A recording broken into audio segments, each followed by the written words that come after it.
Thank you. Well, thank you very much for coming. Welcome to Temple University, Japan. I'm Robert Vizari, the head of ICAS. I'm extremely happy to introduce Dan, who's a friend, a journalist, and is now with Nissan, and he's going to explain to us how the media business has changed from the point of view of corporations that actually have to deal with new media and with the changing environment. We'll speak for about half an hour. Sounds great. And then we'll have our usual hour of discussion. Just one thing, if you didn't get an email directly from us and you'd like to be on our email list, there's a box. There are two boxes here. One is to put your business card and one is to deposit money to contribute to our programs. If the choice is between your card and money, we'll take the money. Thank you very much, Dan. All right, thank you, Robert. Thank you. And, this is actually the second time I've appeared here this year, and I'm ultimately very flattered to be able to chat. Obviously, a new endeavor for me and Nissan, but really, the kind of feedback that we'll get from the Q&A, I think, will be very important for me as a takeaway. For those that I don't know, and I see many friends here tonight, I've worked up until April for Reuters for 17 years. And I had, like a lot of people in the industry, decisions to make about, in mid-career, about how to approach, the future based on the considerations for a lot of people as to where the media industry is. That's not what I'm speaking about tonight, and it sounds a little too anecdotal to be even marginally interesting. But what I am to talk to you, or to try to present, is basically where this kind of idea of media centers sprung from, and what it may portend for the future of corporates and media, and how the twain may or shall meet.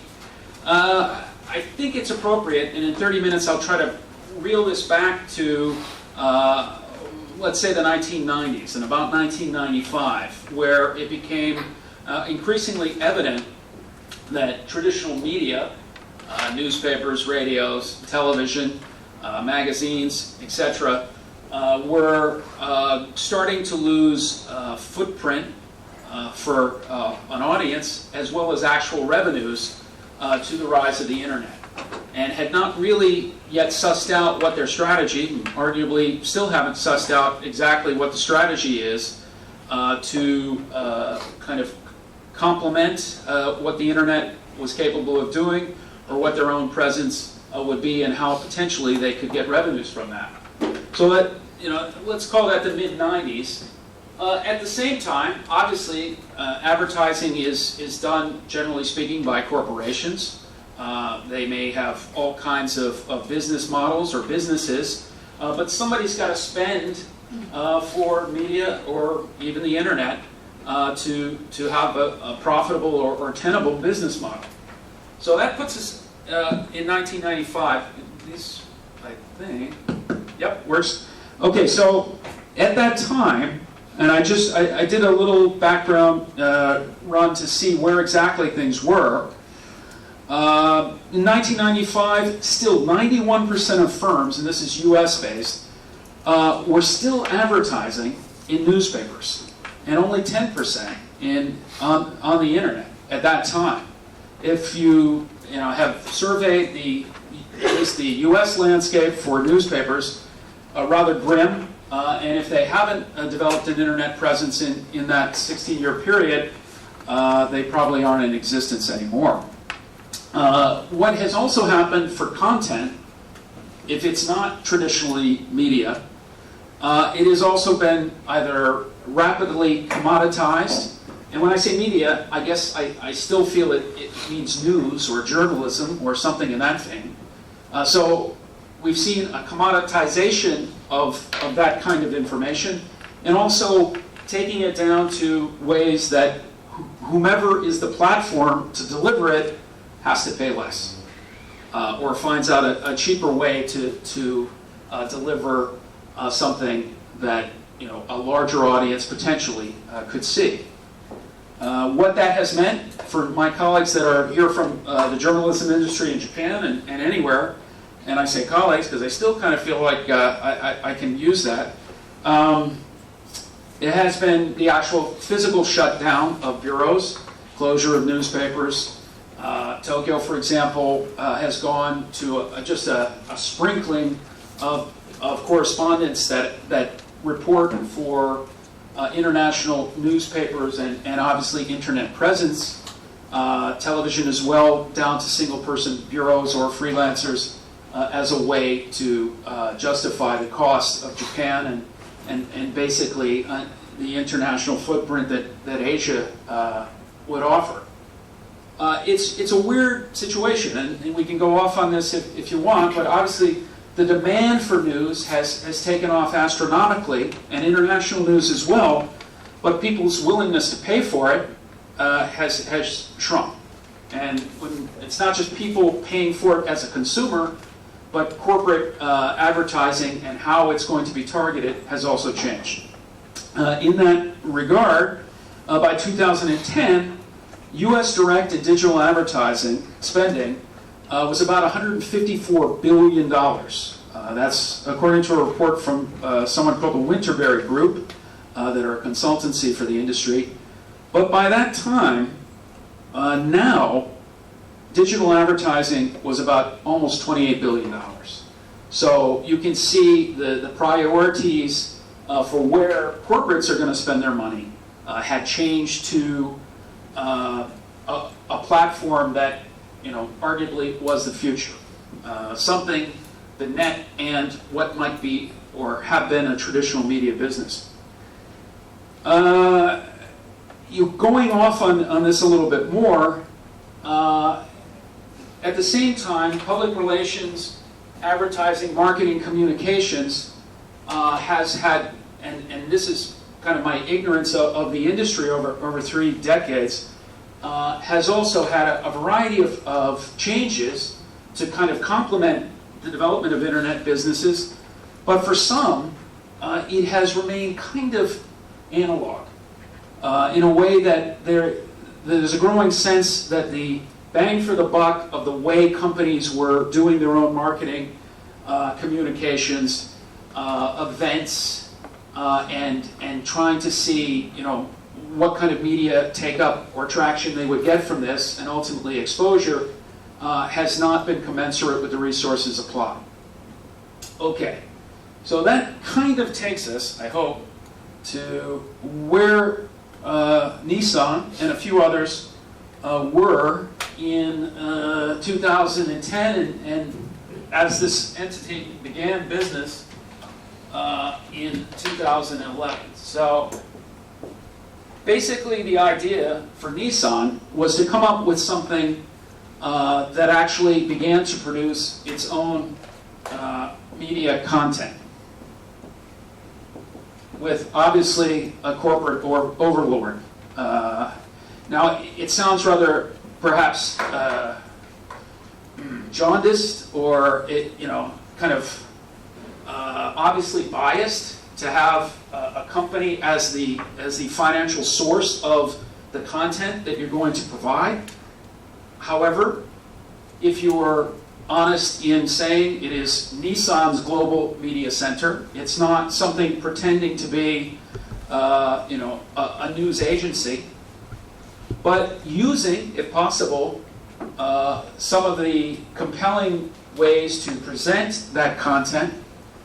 This ultimately may be a more effective, and when I say effective, not just by reaching audiences, but actually cost-effective way of finding audience and getting the exposure that your initial advertising and marketing communication budget had intended.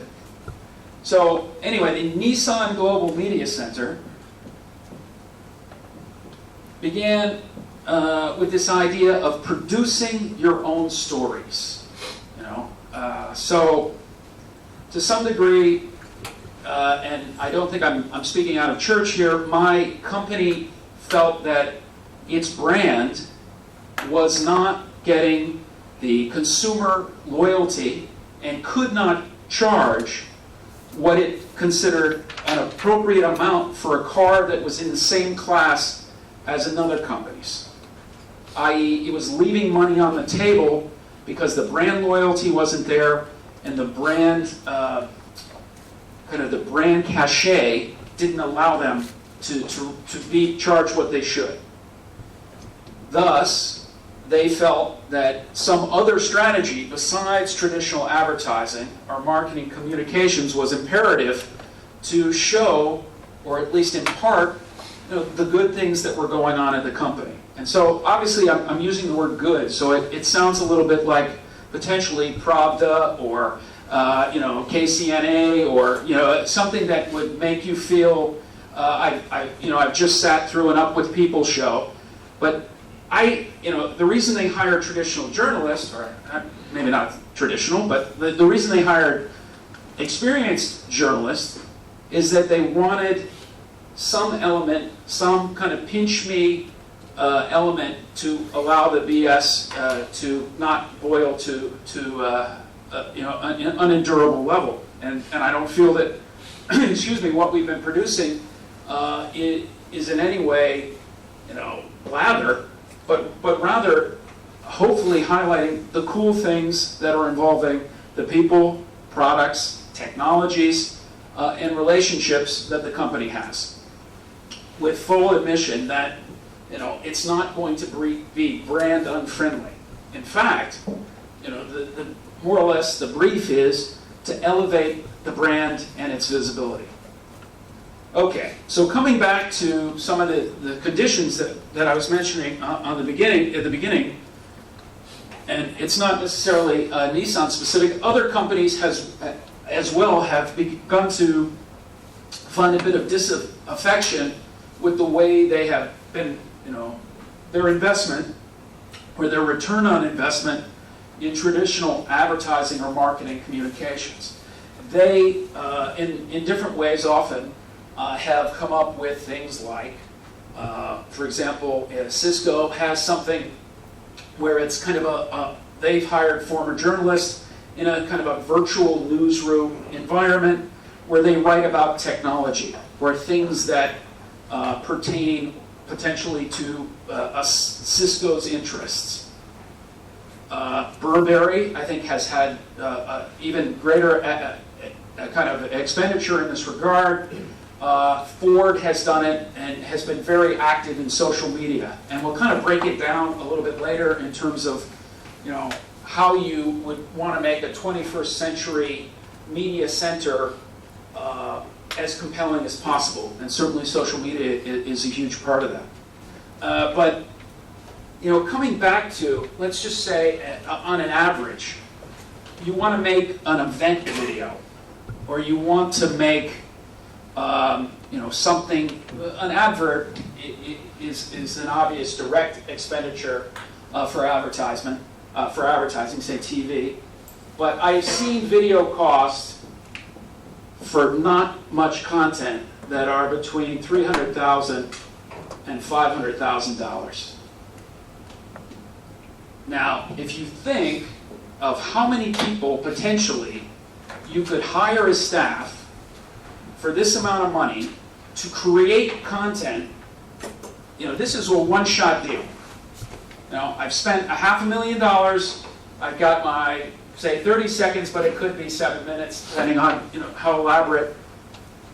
And it's got a shelf life that is quite finite. Wouldn't it potentially be more wise to take this money, invest it in the creation of an entity whose brief is, whose day job, not paying out to an agency, is to create content that essentially tries to do the same thing and hopefully a more palatable, less state television type manner. Now, since April, that's kind of what we tried to do. Part of the reason as well that we began this is, again, the traditional methods of advertising and public relations did not seem to be finding the audience or traction that at least Nissan felt was worth it. And my boss, who, as we were coming in, declared that, this will kill off the press release. And, I didn't really think it through, because I don't necessarily think, certainly that's not our aim per se. But I think the important thing, if you haven't seen our content already, is to think, what's the difference in the internet age between a press release and, let's say, a multimedia video or content? A press release is essentially something that's a piece of paper. It may be digitized so you can send. It may have links. But it's arguably something that you never forward to another human being, if you're, depending on what industry you're in, if you got past the second or third paragraph. Usually there's these sorted factoids that go out, our sales hit this, we're happy, things are good, this country is really important to that, and by that point, it has become disposable. If you really got that far. Whereas I feel, or rather, the potential with multimedia content that can be delivered a lot of different ways, that can be, you can do your own hyping of the availability of this content via social media or other tools, is that, the real sign of success is more views, people share it with friends. It's the whole, I think, essentially allowing audiences to repackage and do your work for you. Okay, so again, that sounds like a strategy that is, to some degree, far removed from being a journalist, writing or producing a video and hoping somebody watches it. Now you're literally in the maintenance and cultivation of your own audience. And hopefully finding that audience will then take that content and get it to their friends, create a community, and maybe, if you're lucky, bring that brand loyalty, which was the whole nature of the brief for the endeavor. Okay. So I hope I'm not losing anybody yet. I think this kind of gets us set up to the history of the Nissan Media Center, which I'll show you a couple of videos, and I'll give you a hopefully digestible PowerPoint very quickly. But more or less, Nissan came in and said, hire a team, or search for a team of people with a variety of journalist skills. Not a huge team. We're not 50 people. We're actually 8. And that's 8 that has come on in a half year. In that time, try to establish global contacts that will make this service not just about, essentially making cars in Japan, but all of the global elements that are involved, those things, people, products, technologies, and relationships. And as a complement to this, Nissan has actually built a broadcast studio in our Yokohama headquarters. This is something that wasn't cheap. It's more or less state of the art, and we'll show you the construction video in just a second.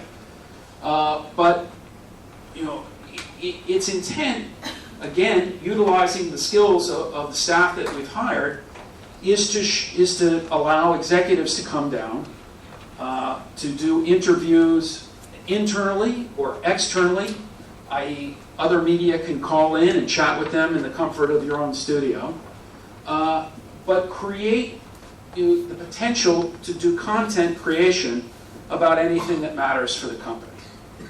Car production, yen appreciation, new markets, the things that are pressing on us now, which will obviously be, it could be a Tokyo Motor Show, it could be an advanced technology briefing.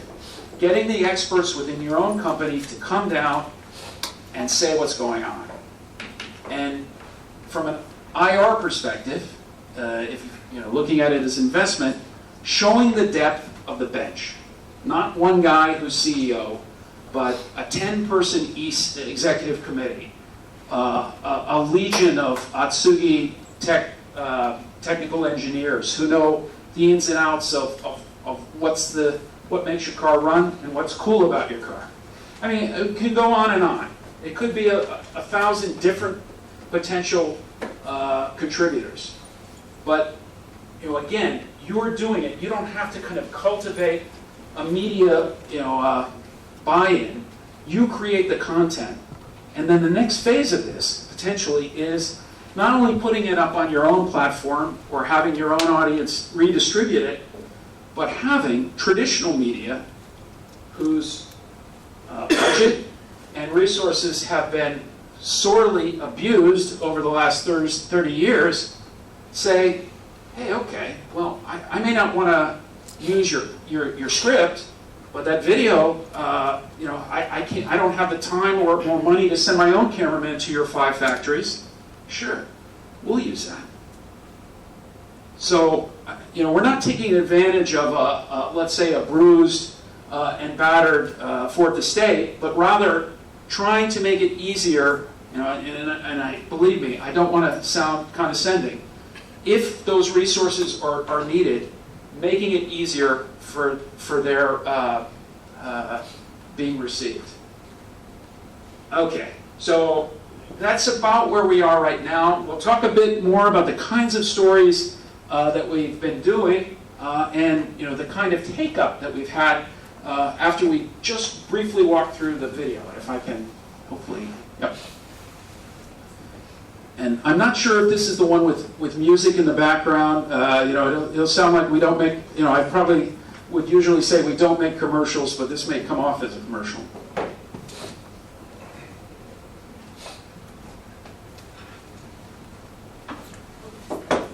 Oh, we need to pull this down? There's a button for it.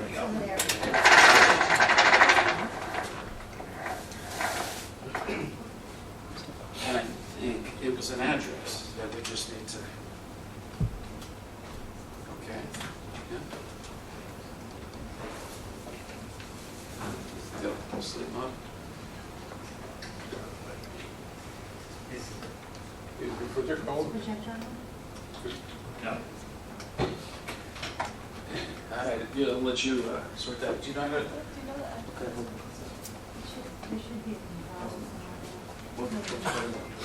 Okay, great. I'll try to keep the show running here. No, essentially, with the construction of our studio, we now have a working environment that the team is there producing this multimedia content. We also have kind of a digital distribution group that are contractors, and we're really more or less now trying to extend that footprint to kind of satellite bureaus in Europe and the United States, using likely already existent company assets. Meaning, for example, in Nissan, it's a kind of a strange thing that I didn't discover until after I joined, but there are already TV media teams at the factories. They actually work for human relations. They don't work for public relations or communications. Their jobs have been to date to kind of make internal news, factory updates. If there's a new safety procedure, that's the kind of story that they would do. That's the kind of, a new car and how to help engineer it or something. So part of what's going on over the half year is actually finding what's out there already that we could still yoke towards the larger output of the media center. We're not opposed to using some of the paid for production content that Nissan or Infiniti, which is kind of the luxury brand, has created. And in that regard, if you were at Yokohama on Monday, you would have seen Sebastian Vettel, after winning the Suzuka Formula One, after winning his second consecutive title, but coming in third at Suzuka, came to our Yokohama headquarters on Monday.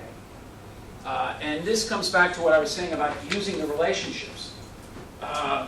Infiniti cars aren't even sold in Japan. They make Fuga, which are kind of a variety of reasons too long to go into. But essentially, what his visit was a chance again to kind of. Are we good? Yes. Yeah, I think it will be, I don't know which one you're going to get. I was going to go to the internet page. So this would be Vimeo, and then we just go to,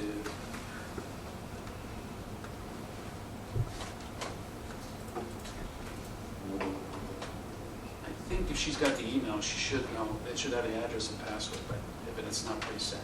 So, you got it? Yeah. Technical advisor, confidant friend, Anthony Trotter. You want to just go straight to the horn? Okay, so basically, this is just kind of the making of video. Give you an idea of where we were literally at the end of July. In 3 weeks over summer vacation, they come in. We've been kind of dealing with architects, engineers, internal purchasing people, because the expenditures on your cameras and studio equipment and chroma keys and all the things that have quite profound cost in this day and age need to be approved. But the money had been spent, and now we need to use this. So this, is it good? Oh, you got to download the, oh, there we go. Almost there. So with an event like Vettel coming to town, what can we do? Well, number one, we can stream everything live to our platform and to an external audience, meaning every element of him being there. If you think the old days of media production where you need the camera, the SAT dish, or assorted complex ways to send, now you can put it out live to the net with a minimum of overhead. And we did that with every element of Vettel's visit, as well as we brought him into the studio, did our own interview, and really milked an opportunity like that for all it was worth. Yeah, go. So, yeah. Welcome to the Nissan Global Media Center, a concept that grew from idea to innovation in only a half year. Joining the corporate narrative as Nissan and all Japan climb back from the disasters of March, the Media Center team consists of former journalists and company veterans from across the globe. Construction of the Media Center began in late July, with architects, engineers, and builders working in Yokohama through the summer holidays. With broadcast capability, original content, and social media that looks at the entire auto industry, the Media Center's brief is to highlight the people, products, technologies, and relationships of Nissan and Infiniti. With guests such as Chief Operating Officer Toshiyuki Shiga on topics such as the strong yen, or global sales horizon, or Executive Vice President Andy Palmer on electric vehicles or Infiniti's ties to Formula One champs Red Bull, anyone is a possible guest. Following the official launch by CEO Carlos Ghosn this month, the Media Center looks forward to telling the stories behind Nissan and Infiniti, and we welcome all comments and suggestions on what you would like to see and read most. Okay, so that, again, I said it wasn't a commercial, but in some ways that was our first video blog to kind of show people that literally we were not only formally open for business, but you can talk about a virtual news center, but literally the investment had been made as well. So I suppose all that's left potentially is the PowerPoint, if you have that, and then I'll quickly turn to your questions. But maybe one thing, just to crystal ball how much money was involved in building this, probably about $3 million would be my guess, at least. You can build it and it can be a white elephant. So we really needed it, or luckily we've had the buy-in from staff and executives to come down there and give us, the time and cooperation to really make stories, to use this as a tool again to help tell stories or present information about what's going on at the company. I think more or less, if the PowerPoint is going to kind of be rapid fire. Do you have it or not? I don't believe is it. It's okay. I think basically I just do it off the top of my head. It's all right.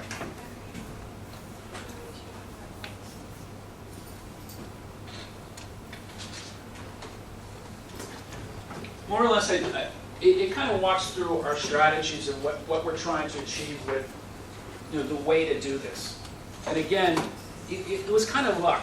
When you hire a staff and told that you should get journalists and bring them over. Initially, I didn't know exactly whom to get first. And if I actually had text people only join first, we would have been far more challenged in how to tell the story. Because I think part and parcel of what we're capable of doing, it has to be a multimedia presentation. If it's just words now, like a press release, I don't think it's going to get the visibility and the shared element that is quite imperative, again, for this kind of investment. I'll probably break this, but anyway. So we actually hired individuals that had television, camera, and editing experience, and also production experience, because you can't just kind of sit and wait. It doesn't make great television if you're just shooting a car statically, or you're going to an event like Vettel and just kind of sitting there on the tier. You get into the scrum, you try to get better shots. If you've worked for professional media, you have a higher bar and expectation for yourself. And that was quite important to actually making the product. The content that we shot more compelling. And we were also, with the tragedy that I made mention of, the story for us, the biggest story for us from April when we began, was actually the Japan comeback story. Not just Nissan, but the Japan comeback story. Because at the time, as I'm sure all of you remember, the logistics infrastructure of the country was shut down. Parts for cars were not available. Literally, Iwaki and other factories for Nissan across the country were either so damaged that they couldn't make cars, or were severely hindered in the time frame in which they could come back online. And in some cases, because parts are coming from different places, you'd have 70 or 80% of a car, but something was missing. And the same thing imperiled car production overseas, because things were needed to be shipped from here to get to ultimately the end user in North America or elsewhere. So we saw this story and we jumped in with kind of not recklessness, but with a real desire to kind of get to the factory. Mr. Goen first went in March, and then went again in May to kind of note that the Iwaki factory, anyway, had nearly recovered amazingly in a little over 2 months. But this also was very good from our own kind of starting a business perspective, because honestly, companies, not just Japanese companies, are always reasonably suspicious about new ventures and in the press. Letting a bunch of camera people into your factory, was never, even with the cloak of working for the same corporate lord, was not going to be easy unless we had a real push from above and a real impetus in what we were trying to do. So be it the recovery story had a real impetus on the access that we had, a compelling story that went beyond Japan, arguably a metaphor for all of Japan's recovery. And then off of that, there were so many different things that we learned and people we met that we could then use in a variety of ways. Things that may have CSR relevance, or on to other things. Luckily, Nissan is a car company. That means it has sports connections. That meant also covering the Super GT or GTR circuit in this country and Formula One around the world. And then I would say the other thing that has been a staple of what we've spent 6 months on, not the only thing, has been, if you want to say, EV technology. It even has extended to motorsports. There's a car that's called the Nismo Leaf RC. The Nismo Leaf RC is an EV racing car. And it had been developed kind of as, just a prototype and, what a neat sidebar project, at least in theory. They came to Japan and they did a test drive out in Chiba. And our kind of two beat guys that have been doing Super GT content, but also everything else under the sun that we had been, covering in that period, said, "Hey, can we go out to Chiba and shoot this thing?" I said, "Sure, yeah, why not? Sounds good." They interviewed the driver, they interviewed the engineers, they interviewed 4 or 5 people and put it in a report. And I said, "Okay, yeah, just don't make it too long. It's television. 7 minutes, it's just going to be. That's way too long." And I said, "Well, we really think this is important." And I just kind of rolled my eyes and said, "Oh, sure, whatever, we'll put it out." Well, that story actually was embedded in Top Gear and goes viral. And it gets, in a matter of days, 70,000 streams. And very quickly it brought home, the reality is you really don't know what's going to succeed and what's not. And, the power now of this internet interconnectivity to take your message, to places that you would have never imagined. And messages, it sounds like you actually plan that, we want, we see this as brand friendly. Rather, I guess, I hope, as kind of former journalists, we see it as a cool story. And hopefully someone else does, and not a commercial or CM here in Japan. Social media has been a big part of what we've done and what we continue to do.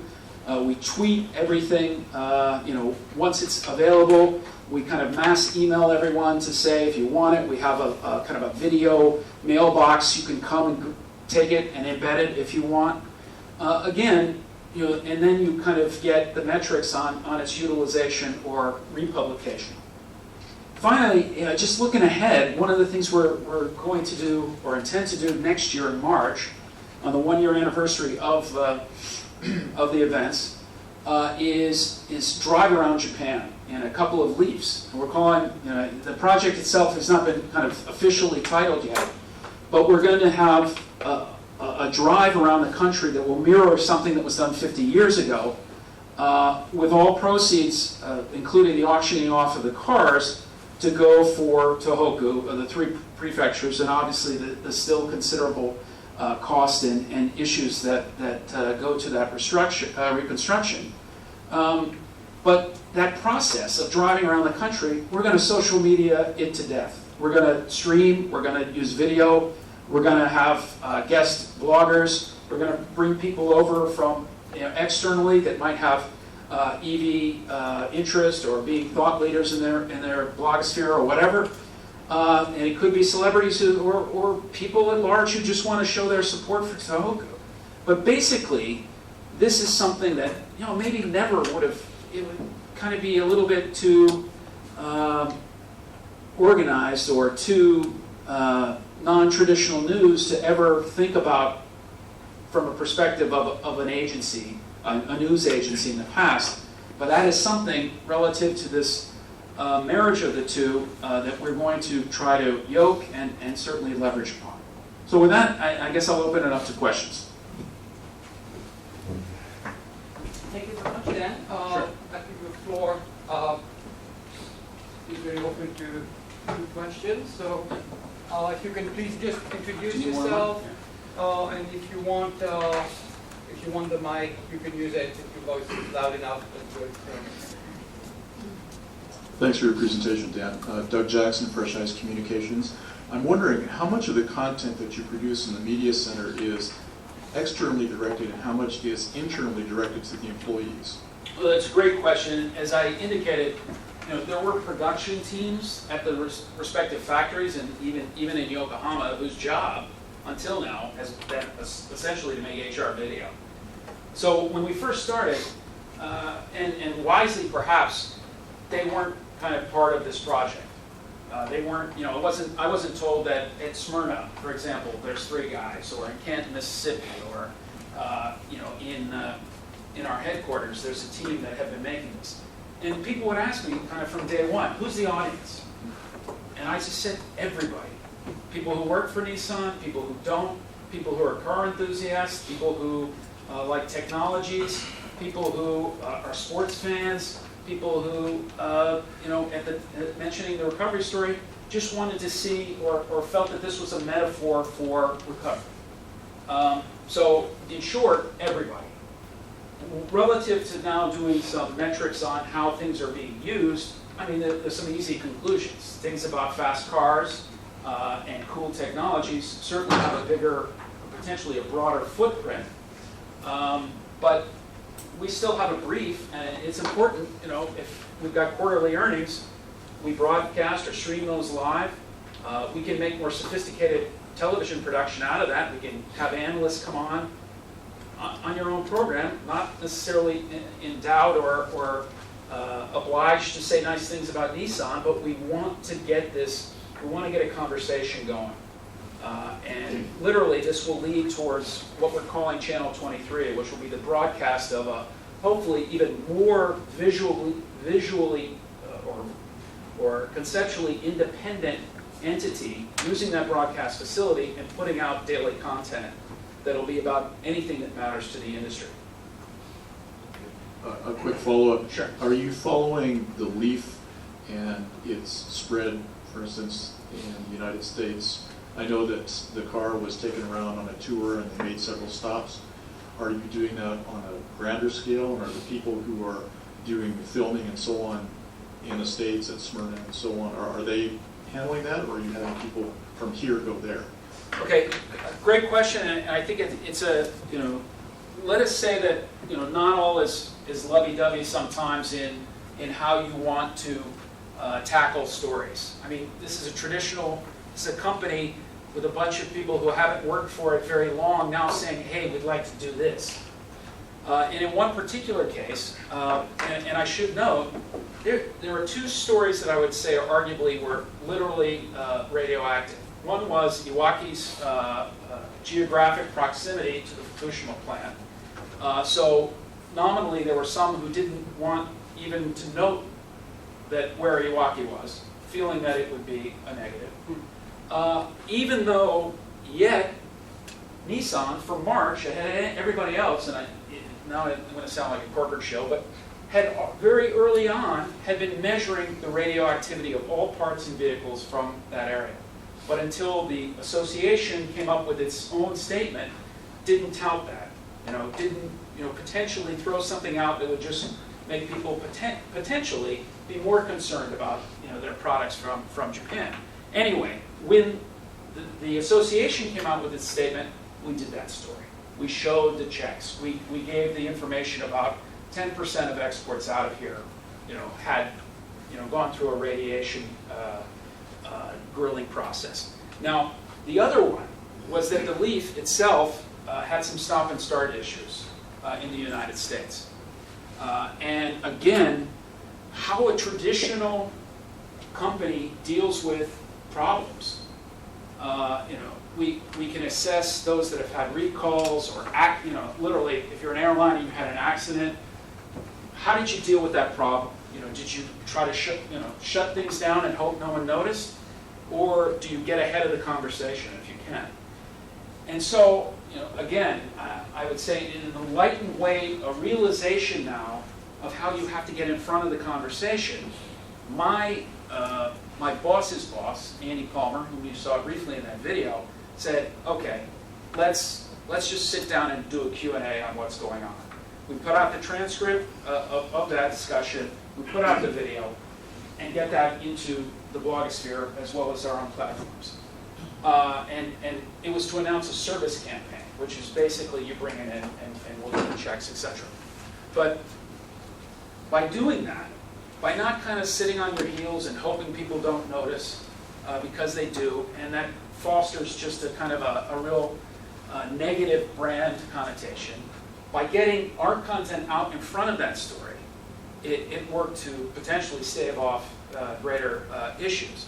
And I would say that that is something not just Nissan, but every corporate entity now is thinking about, what they call real-time brand management. Making sure that if there's internet or blogosphere discussion about you, your products, or good or bad, you've got some place, call it a mini NORAD, where you're measuring that. You're aware of it. And if necessary, you get into that conversation. So I hope that answers your question. Yes, thank you. Dennis? Oh, sorry. This is the position. Question is what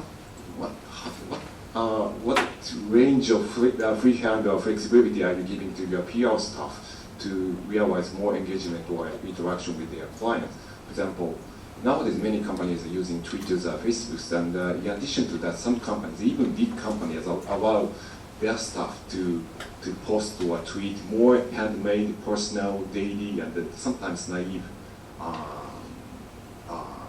let's say, PRs to realize the more deeper engagement with clients. If you do or do not, why? Okay, I guess first, and perhaps I should clarify from the beginning, our entity is not, we're part of marketing communications for Nissan. We depend on being able to work with them, but I'm not with them in, direction of policy, writing news releases, or, the kinds of things, the kind of thing that we might have cooperative action on would be, we've got an advanced technology briefing, and we're going to go out and together shoot some of the cool, say the no plug-in charging systems for EV. It's a kind of a cooperative editorial element versus an actual policy, what we've done on our kind of Facebook, tweeting, and other things has almost been unilateral in that regard. There have been pre-existent digital platforms and pre-existent effort at social media, but we've kind of got into that very quickly, in some cases annexed the best and brightest, and started doing it our own way. So what their policies are, I really can't speak to. But I think your point is, sometimes corporations themselves are not as sophisticated as they need to be in those policies for the times we live in.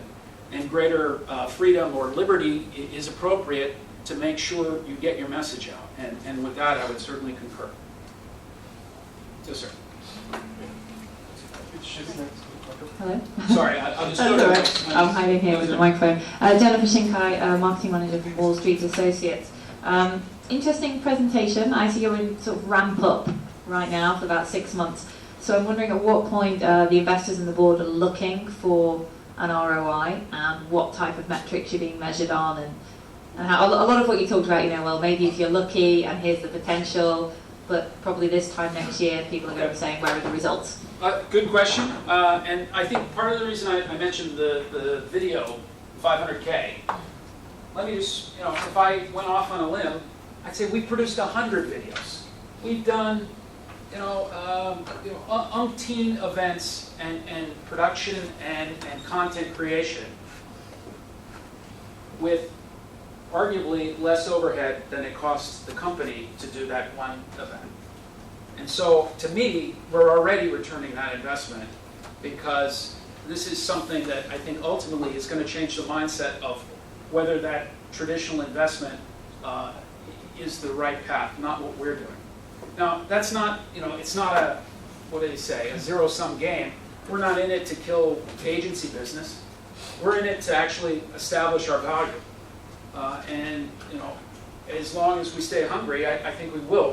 But to your point, so what's next? I do consider us, excuse me, a startup that has seen considerable corporate investment, and hence our leash is a little bit longer. But you know, nobody's going to sit on past or even momentary laurels. We've got a lot of good things that we intend to do. I mentioned the Channel 23, initially a weekly broadcast service. It'll be daily. We would think potentially about linking up with others that have, let's say, industry-specific content and maybe developing some kind of cooperation, maybe even a network. And you know, I just try to put it in my mind, like, if you think of the United States and sports, arguably the revenues that are involved for MLB, you know, it's about $6 billion a year, maybe $8 billion a year. Auto industry, per maker, it's more than that. They've got their own .com multimedia presentation teams. In that regard, they're way ahead of us. But it is not out of the realm of the possible, either individually or yoking the industry, that you could see something like that. And again, you know, not just like the car channel, or you know, something that would hopefully, you know, we see Channel 23 as something that would speak to, like a Detroit-based program talking about what the big three in the North American auto industry is doing, something that would give a grander platform for not only, I mean, if you think of the importance of Japanese automakers, arguably the most important in the world, would more in traditional journalistic style tell the stories of what's going on at these companies and the places they do business. And that's what I'm driving at though, is that at some point it has to affect on the balance sheet. So where is management looking for this to affect? Just on brand value and seeing the revenue, like kind of where, how are you tracking it and how are you making sure that it's what's coming from the media center as opposed to, you know, your traditional markup? The ultimate KPI, as they say, will be, can Nissan charge more for cars? Am I going to single-handedly, with the media team, being able to get into showrooms around the world and change sticker prices? Dubious. But we're going to have a lot of metrics on how our content is being used, repackaged, repurposed, and then I think the comparison is always, what are you paying for this versus your overall agency advertising spending? We're going to look pretty sweet, I think. Okay, sorry, Jim. Sorry. My name is Ken. Good presentation, Dan. Thanks. Two questions. One is about this geographic or language targeting. Besides English, do you target a Japanese market or Chinese market, for example? Unrelated second question is, do you repurpose for the YouTube, or say podcasting and that kind of stuff? Every one of those we're already doing, and that's absolutely, it should have been inherent in the beginning. You know, we're in Japan. You know, how big an audience are we going to get in this country if we did everything only in English? It was an absolute that we needed at least English and Japanese to start. We have, with adding additional staff and kind of cementing our relationships with, say, our partner in China, Dongfeng, we went there for the midterm plan that they had, and we discovered, although we had already been doing our own YouTube, Twitter, social media here, that actually, it sounds extremely ignorant, that they're not in existence in China. They have different ones, Weibo and Tudo, if I don't mispronounce it. So very quickly, via that discovery, we started putting our content from China, or even here, in Mandarin, and using those avenues, be it the platforms, digital platforms that we have, or just social media in China, to get that out. Because, quite frankly, it added a zero to our own, meaning an extra 10K to whatever we did in terms of visibility. And I'm sorry, your other question was like YouTube and podcasts. And all yeah. That stuff. Say for example, when we do a live stream. The interesting thing about this, and again, and it could also be earnings, is the company oddly has a comfort in allowing people to say what they think in that environment. So we're streaming earnings onto something, like it's Ustream or a live stream capability with the Twitter scroll on its left side or right side. So people were watching Sebastian Vettel and doing tweets. People would be watching Mr. Ghosn at an earnings and doing their reaction. Numbers good, yen appreciation, really a factor, blah, blah, blah. Could be anything. But again, coming back to our brief, we're trying to create a community that would ultimately have a brand, if not a brand loyalty, a desire to come back for that event another 3 times in the year. Or if we had more of these opportunities, these individuals could actually create their own kind of blog communities or tweeting communities. In some cases, others, I've heard strategies for how you do this. Cisco, for example, actually incentivizes getting people into the conversation. You do this, you get something, that may come at some point. You come up with contests or different ways to kind of get more people involved. Part of my job is not just thinking about stories sometimes, but it's also the strategy by which we get an audience for those stories. And so those considerations are out there. I think I can go to next. I remember, sorry. Oh, I'm sorry, sorry, you've been waiting? Sorry. Thank you for sharing this, I think, extremely sexy initiative. But I remember from my Econ 101 lectures that division of labor is very critical on welfare enhancement. And I don't see any right direction respecting division of labor from Nissan. Media or multimedia or podcasting, all these sexy words, it's a different stuff. It is not car making. And as far as I remember, Nissan makes good cars, right? Why don't you just stop over there and try to stay away from other businesses? I mean, as far as I know, media is a business. Sorry for that, but... No. I think I'm going to try to address your point, because let's say pre-April, Nissan or any other corporate has never been out without a marketing communication strategy, even though they've made cars since the 1930s. And the reason they went this direction is because they were not on their own getting the kind of brand cachet that they feel they deserved.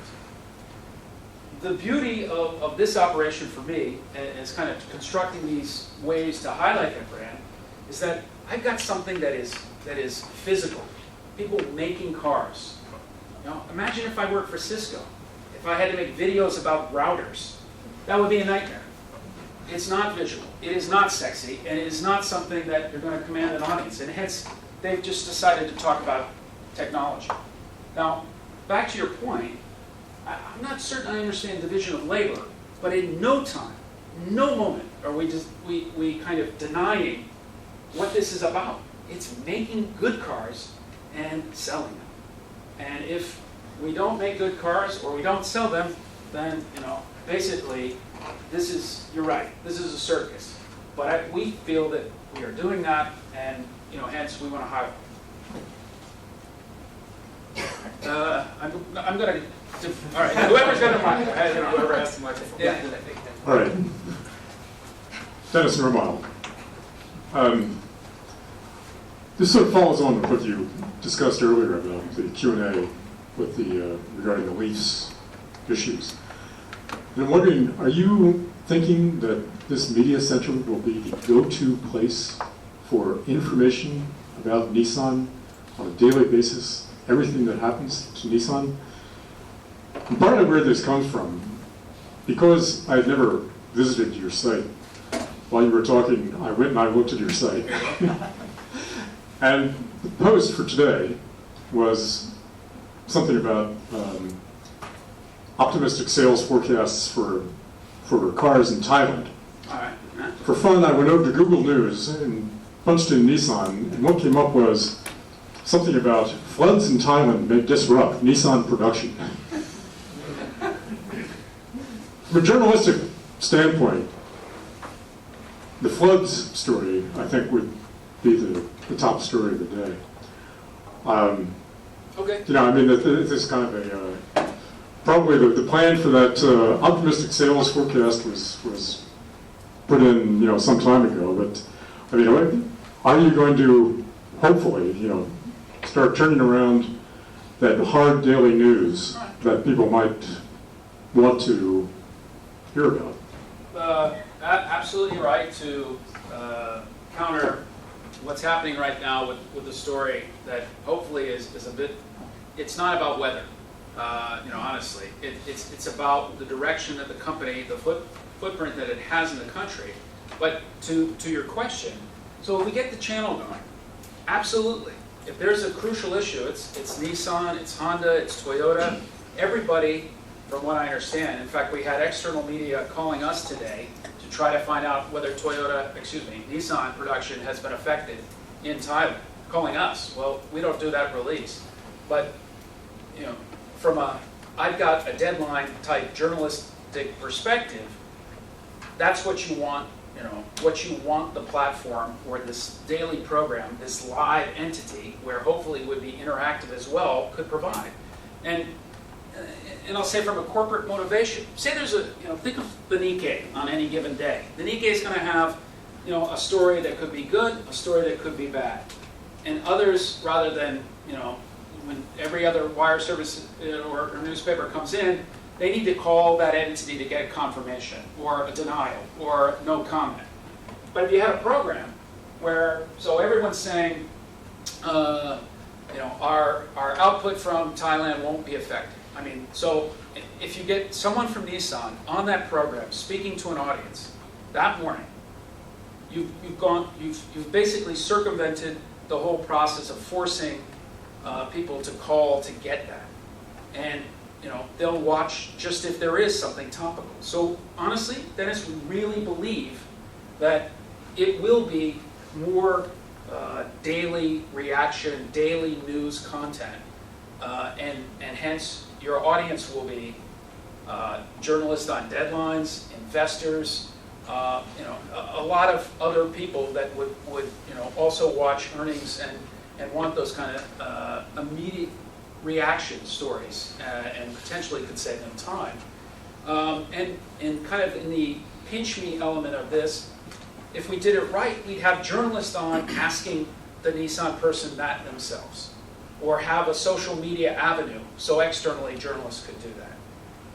And you know, while you're absolutely right to point out that, you know, when you write a package, and I began this by saying we don't want kind of state television type approach, you know, what we do sometimes is we're going to highlight what's happening in a place, Thailand, Echo Sedan debut, and also an important hub for the company in terms of its ASEAN business. So I think what you've highlighted is the difficulty still in modern resourcing of going externally or going abroad and then dealing with what can be an immediate news need.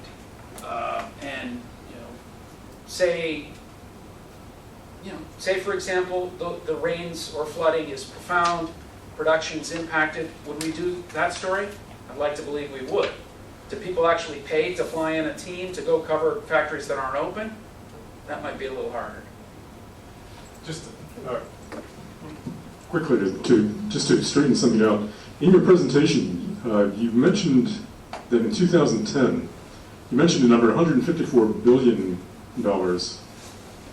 and another figure of $28 billion. Could you say what those were once again? Yeah. So that would have been 2010, and the source was the Wittenberry Group. It's an advertising and marketing consultancy, and this number I assume solely pertains to North America or the US. And it said, excuse me, digital advertising accounted for $27.7 billion of that amount, where from a separate content, that number stood at about $9 billion only 5 years earlier, around 2000. So obviously advertising itself was now being much more channeled towards towards a audience that would be online in some facet. What was the 154 billion? That was the U.S. direct and digital advertising spending, so together, the aggregate. And so that 25, or roughly 27.7 figure would be the subset of what was digital. But direct advertising. Right. So that could be traditional media, magazines, newspapers, radios, TV.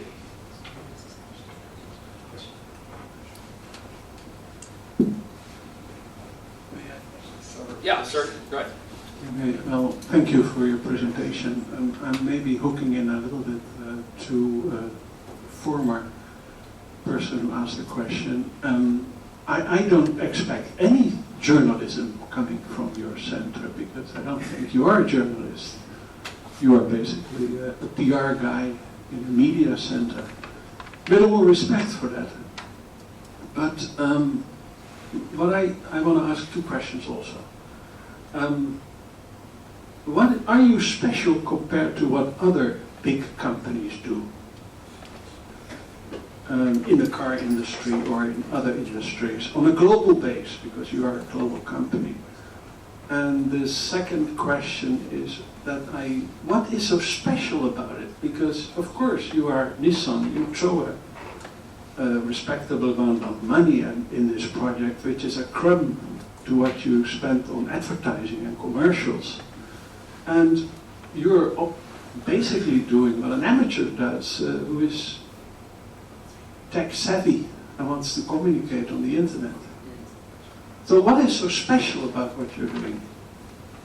Okay, well, I'll try to speak in fact and hopefully not to opinion, but really, if you look at other entities, and we feel, Nissan feels, that the Global Media Center is going to be something that's replicated, arguably, if continued success emerges, because its model for telling the corporate narrative is something that, at least internally, we don't feel has been achieved so far appropriately, and via the traction that we've seen to other media, online outlets or whatnot, using our content, we feel that whether you want to call it journalism or not, it has a purpose, and it's certainly something that is being utilized. Are we journalists? Are we journalism? I mean, I hope I said that we are working for the man, as I might refer to it. And if I think about the articles that have been written about us already, it said that Media Center mimics traditional newsrooms. Mimics. And I don't think that, in any way is condescending or an inappropriate way to refer to what we're doing. We're not trying to fool anyone. We're really trying to present content at a level that, coming from traditional media or traditional journalism, there's kind of a benchmark for whether it passes the so what test, whether it passes the information sharing test. As to the others, I really think if you try to, if you do a search and see how many other entities have gone into this space, Ford to some degree, in social media in particular, Microsoft a little bit, but in the auto industry, not many. And all in all, its aims, I think, are quite simple to understand. Charge more, ultimately, and build brand loyalty. And whether that can be done in a way that is what we would like to think is at least running the kind of route that we did in traditional journalism. Great. I would like to think also that it's not the work of amateurs. And if traditional agency people see what we do, i.e. people whose livelihood depends on on producing quality, high-end content, and they think what we do is catching or developing a footprint then that also, to me, indicates that there's a quality that is far from amateurish. I don't question that. All right. I don't question Okay, your appreciate it. professionalism. Yeah. I appreciate what you're doing. Oh, thank I you. want to name it by the right name. All right, sure. Well, we are it's a Nissan. It's a corporate entity. And our overlords are marketing and communication. Hi, I'm Tish Robinson from Totsbashi University. You just mentioned that in many ways this media center mimics a traditional news center, and two of the criteria that you named that are similar were so what, the so what factor, and sharing news. And clearly, at least in my mind, you were hired for your deep experience in journalism. So I'd be very curious about what you, as an experienced journalist, see is different about the way you develop a story now and the way you developed a story in your previous life. Like, what are the similarities and differences? Good question. I would say, essentially, let's just say if you were making a video, a story about, generally, if you were doing it about one company, you would want one corporate source and one external analyst or observer to kind of balance or check whether what they were saying is, actually what this purportedly independent analyst believes is going on. That's in its simplest format. If you're writing a text story, it would probably be even more people. But, okay, you're writing a story or doing an interview, essentially it's one source. Now, we sit down people in our studio, and it's, from this person, and then you hopefully, it's not lobbing softballs, but it's certainly not meet the press. It's a little bit in a world that, should hopefully create intelligent exchange, but ultimately I cannot deny that it should not be. It should broach sensitive topics on occasion, but people should not walk away feeling that something like that was brand negative. Excuse me. So we are, compared to the older versions of videos that or reports that I would do, there needed to be a corporate source, somebody who says, is that right, a right approximation of what's going on or not, or what's interesting about this trend or this development, and then possibly a third source, which could be a consumer, about whether this product or trend or something matters. As is the kind of normal rollout for all corporate events now, you don't have many unhappy customers at these things, but and likely you won't see them in product or content that we create. But I think if I come back to that online window, if you have a corporate results where you're presenting someone out and you offer a window of free content, a free expression, then you can't say that you have kind of completely sanitized any element of opinion to it.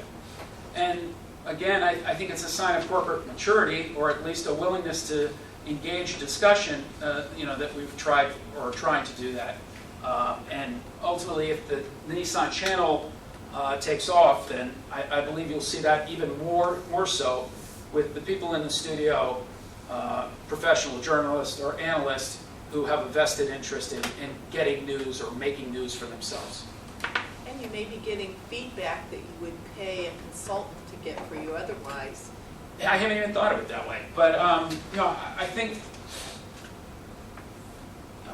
it's a weird, coming from journalism, if you're, say, writing for a Senbonzashi or a trade paper, they inherently have a relationship to whom they're writing about. Sometimes, sometimes it's over the line. But if it is appropriate, or the respect is mutual, then hard questions should be met with hard answers. And because nobody gets better unless somebody is giving them a grilling on occasion, and that includes shareholder meetings, which we also broadcast live.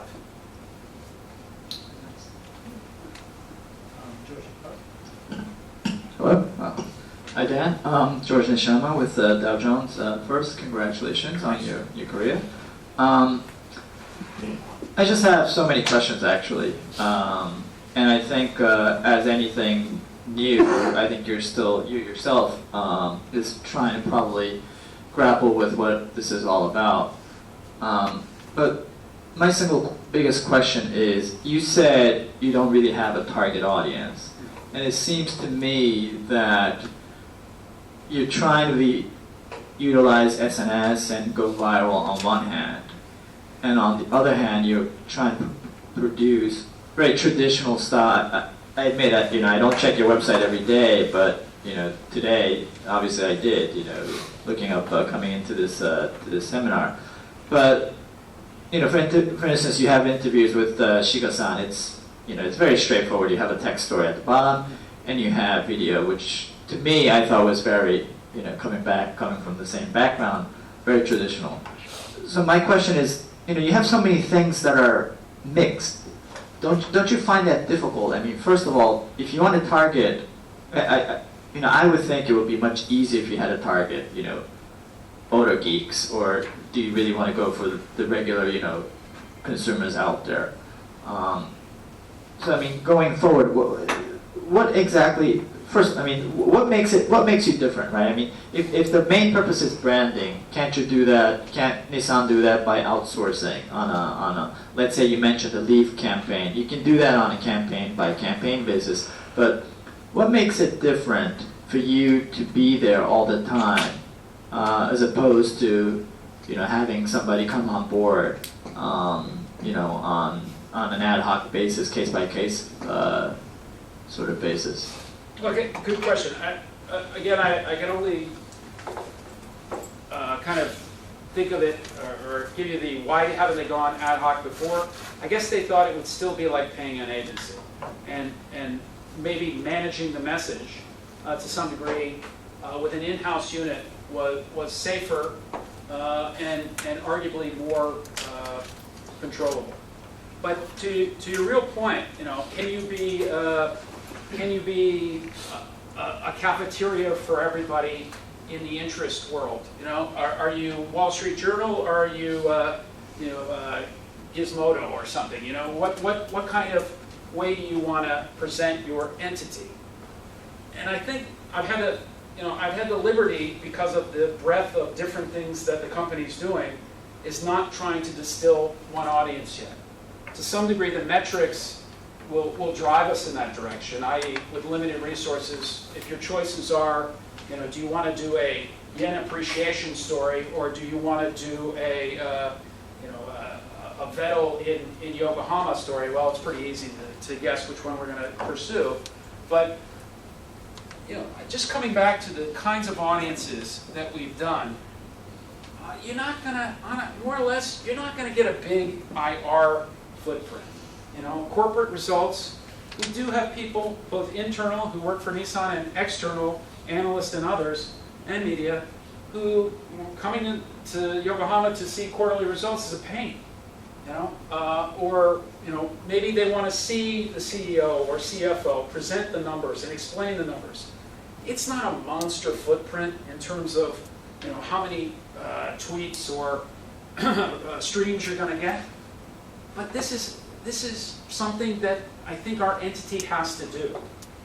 It sounds rather vain to say this is a corporate responsibility, but if you deny the importance of presenting the facts on your company, then we're really in la la land, in my opinion. Then it veers too far away from what really is the bottom line on how your company's doing. So, of course, you're going to have interviews with execs who are going to make statements about yen appreciation or car production or different things.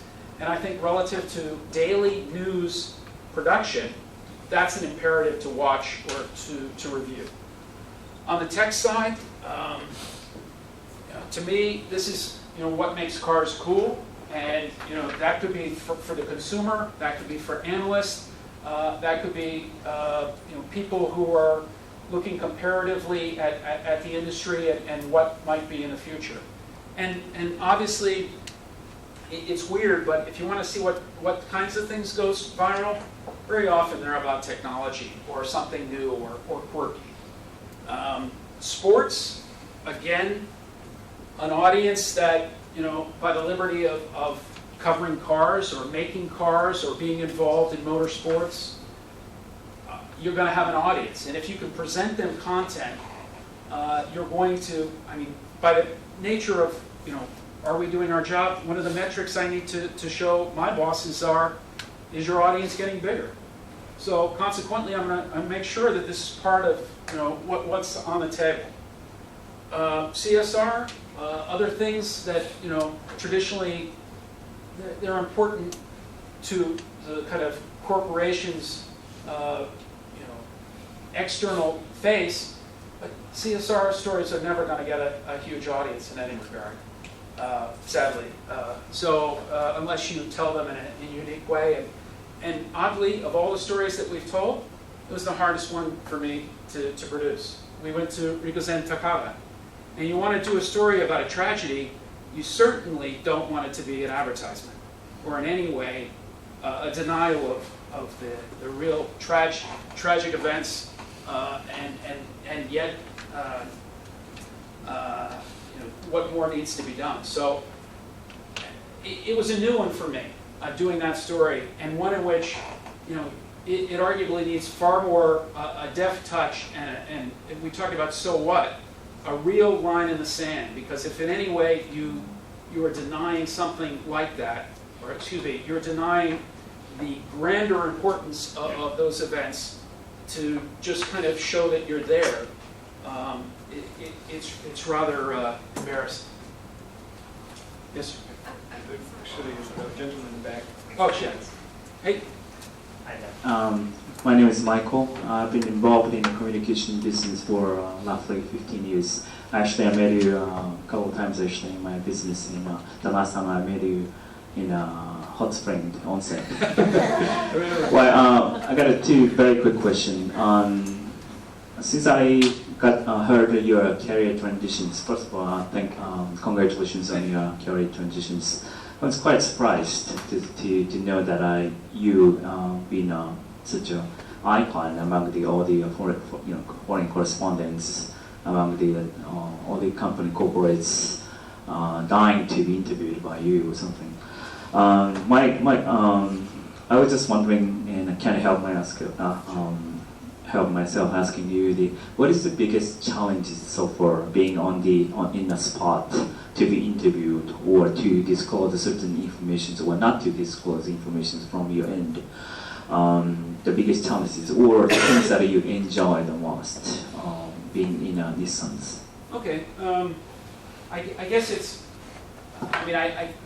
Michael, first thank you very much, and over the years, without question, just coming back to the part, even as an independent journalist, the relationships, you don't often get to do your stories unless you develop relationships with public relations companies and internal handlers and et cetera, et cetera. That is no way to say that all of those are the same, but it was kind of good training to come into an experience and know what I felt was appropriate kind of handling, or occasionally just the wrong way to get something done, or to be able to get the access you wanted. If you felt like you were overmanaged, it just kind of left a bad taste in your mouth, and the story perhaps just felt like somebody's you were filling out somebody's chalkboard. To your point or your question, I think you want to know whether now I'm in the position of I've got to kind of cultivate and manage internally what we're going to do. And I think when I first came on board, I was told that doors would be opened and we would have access if we needed it, and we could do this and that. But I'm a journalist. I'm going to be or was absolutely cynical about whether that was really you can say it until the doors open. I'm not going to believe you. So I felt that the proof would be in whether we internally, via our content, early on build trust, so that we're not coming into like bridges on fire. Our first expose about a car explosion in Opama or something. We didn't do that story, we just really wanted to cultivate a mature content production that both externally and internally was seen as a step above what had been the normal flow of PR, events or releases, etc. And luckily, via multimedia, you just get kind of a sexier delivery platform. Even if your message is arguably not as sophisticated or as exacting, maybe, as traditional media, we're in there to keep an audience. And if it just is, it feels like you're taking, a company showboat ride, then no one's going to stay beyond 30 seconds. And so, just to come back, has there been any kind of obstinance or opposition? In general, no. Have we gotten everything we wanted? Absolutely not. But, that's the nature of what, coming on literally as a startup in an established organization. You think if we were an external, if someone had paid to kind of outsource, and then I can't imagine how hard it would have been if we didn't have internal cooperation to get to the factories, to get the interviews, to be able to travel with resources overseas to do stories. I mean, that's been very important. Nissan pays my check, so everything I say, take with a grain of salt. I believe that you cannot do everything by yourself, but I understand that you have 8 people hired in the last half a year. What kind of capabilities or skills do you need? Or if you are to hire someone new, because I'm interested in career transition as well. Sure. Okay. What capabilities do you want? I mean this in no way that kind of phony enticer. We are getting bigger. Resumes accepted right now. Really, what I want to say is we're at a point where we are going to grow. Where we're going to be in 3 years, we're not there yet, and that's a good place. How much resourcing we get for year 2, not certain. That budgetary process is starting right now. But again. And I don't want to pat us on the shoulder too much, but if a buzz begins and people are excited, sense that what you're doing might be not only a tenable career future, but also kind of exciting, I think we are going to see, and I've already been contacted by people who very surprisingly are willing or considering making that career transition. So. Yeah, I mean, maybe another metric for whether we're doing it is whether we get good people who want to join. Well, thank you very much. We have a lot of very bright CUJ students, bilingual, there we go. Yeah. Extremely well educated. We have a very good media lab, so if you want to recruit, just come to our career office. Sure. Well, thanks. We've unfortunately reached the end of the presentation. If you want to say a few words to conclude, or nothing special. I really appreciated all the questions tonight. I mean, as I said when I started, being challenged sometimes helps me to think through, whether I'm being delusional or whether I really think we've got it or heading in the right direction. So, thank you very much for your attention and your time.